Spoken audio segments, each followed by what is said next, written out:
Hello, I've used these baths just temporarily to harden off the brassicas, the leeks and the onions.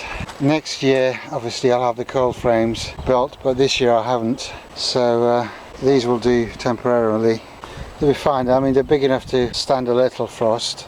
This bath has got the cabbages and the leeks in, and I've netted it, well, netted all of them.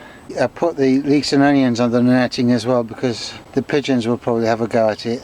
So until they're ready to go in the beds, I'll keep them under netting. We've got some frost coming in. The weather's changed, it's raining, and could be some frost coming over tonight. So the baths that have got the brassicas and things in, I'm putting some corrugated plastic sheeting over the top of it, and that should keep the frost off it.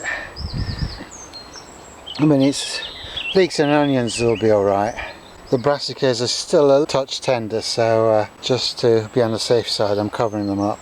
And I've got some sheeting to cover up the potatoes, so we don't want to get them frosted again. I mean, they look alright at the moment, these brassicas. They're in the baths, but a few yellow leaves, but that's, you know, they've been moved out and probably didn't like it.